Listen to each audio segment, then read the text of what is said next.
All right, so in this video, I'm going to discuss paper residencies, three very important paper residencies. A lot of people love these. And when I say paper residencies, this does not mean anything illegal, right? This just means these are flexible residencies. There are no minimum physical presence requirements. A lot of people are well settled in their home country. The objective is to establish a residency and hopefully work them their way towards citizenship.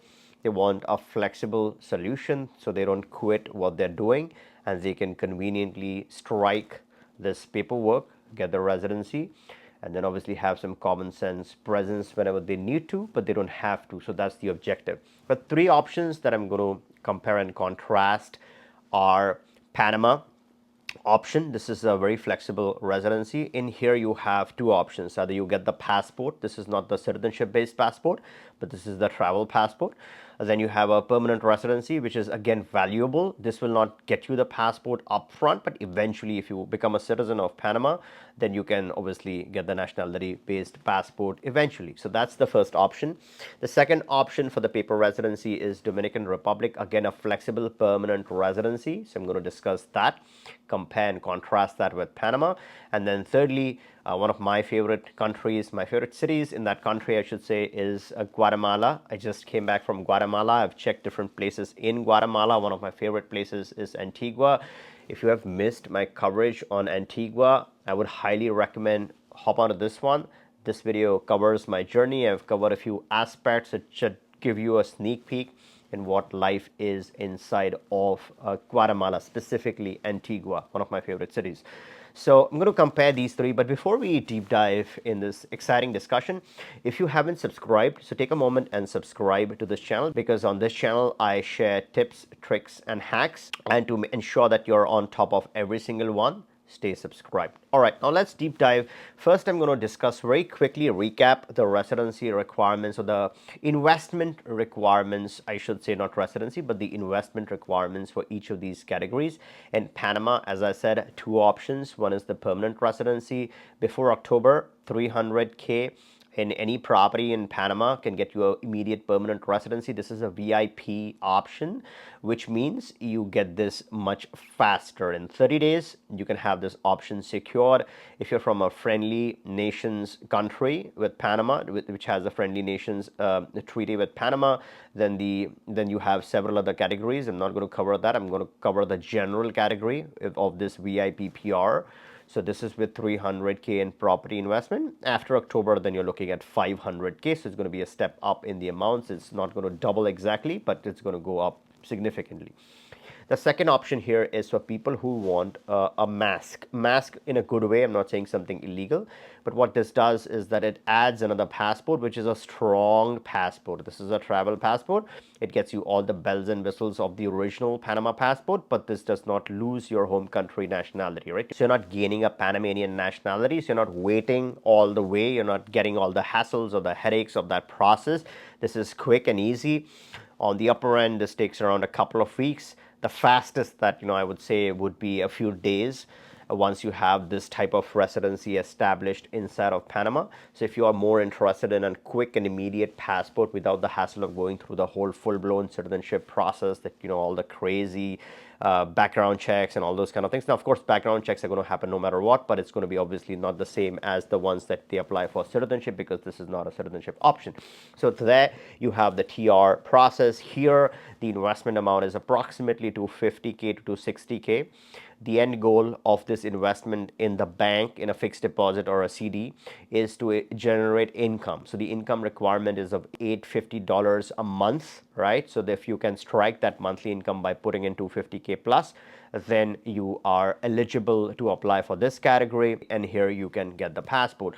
Both these two options are flexible options, so Panama is not going to ask you to strike a certain minimum physical presence to maintain either of these two options. This is where Panama shines. Also, towards the end of the video, I'm going to tell you my personal favorite pick, which is the better residency to go for, right? So stay tuned. The second option on this, now let's move to the second option, which is the DR.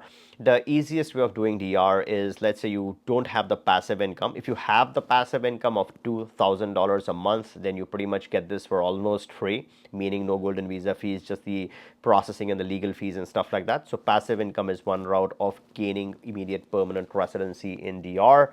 The alternative is getting a property worth 200K, structuring this property in DR, and then qualifying for the permanent residency. Here, this is a flexible permanent residency. Now, mind you, if you want to convert this into citizenship, the wait time is only 2 years.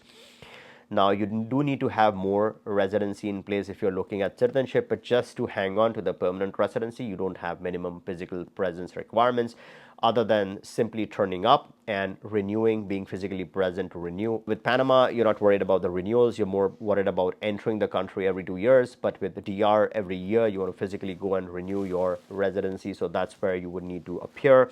Other than that, there is flexibility, right? You don't have minimum physical stay requirements. Now, some YouTubers claim that there's a 6-month opportunity to apply for citizenship with DR. That is hypothetical. I personally, and this is not immigration advice, right? Again, you should always refer to an immigration professional. And if you are interested, you can always click the link, book a call. We are working with attorneys in different countries all the time, not just one attorney, multiple attorneys, and we pick the best for the job. So if you are interested, we can always have the conversation, pick the best program, and get you started with that particular attorney. Now let's get back to this discussion. So with the DR, the catch is really, if you're looking for citizenship, then you have some residency. If you're not looking for citizenship, then you have a flexible permanent residency in DR. The third option is Guatemala. Now with Guatemala, this is more bureaucratic, right? So if you compare and contrast this with the other two, this will take slightly more time, but nothing is stopping you from coming into Guatemala. Off the bat, you're getting 3 months of entry. You can enter Guatemala, check it out for yourself. Then you have extensions. Eventually, you can use the passive investor route, right? And here the thresholds are the lowest, one of the lowest in the world. You're looking at $1,250 a month of income. If you have that passive income, then you can qualify for an immediate residency in Guatemala. It's a bureaucratic process, so that's where I think it lacks the punch that a Panama would offer with a 30-day PR process, but Guatemala is good. It's a great country.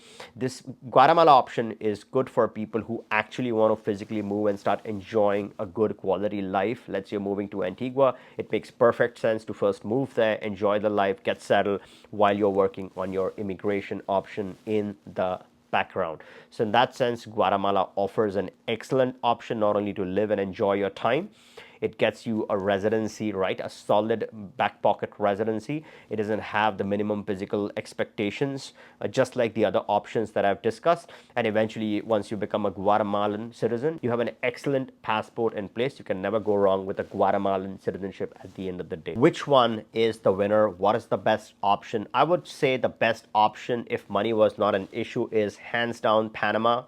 A better country, a easier country, more pleasant country in terms of the conveniences, right? So it's not only the people are good, people, you have more English speaking population in Panama. It's easier to do business and stuff like that. It has a more connected airport. The second best, I would say, if you're really looking for a place to actually go there, then Guatemala would take second preference, because Antigua is beautiful. It's really beautiful. So if your objective is to spend more time or some time in the country, then Guatemala wins. If your objective is not to spend much time in the country, then Dominican Republic could win, because Dominican Republic offers you a 2-year pathway to apply for citizenship. With Guatemala, you're looking at 5 years. Again, different strokes for different folks. It all depends upon what you're seeking. My personal choice, and this is not again any recommendation, but my personal preference would be Panama first if you've got the money, maybe Guatemala second if you want to live there, and Dominican Republic is always a good option if you're looking for a quick pathway or quick eligibility for citizenship. Now let me know your thoughts in the comments below. Which is your personal favorite pick out of the three, and why? So why is important? We want to know why you think it's your favorite choice. And if you like this video, give me a thumbs up, make sure you're subscribed, and catch you in the next one.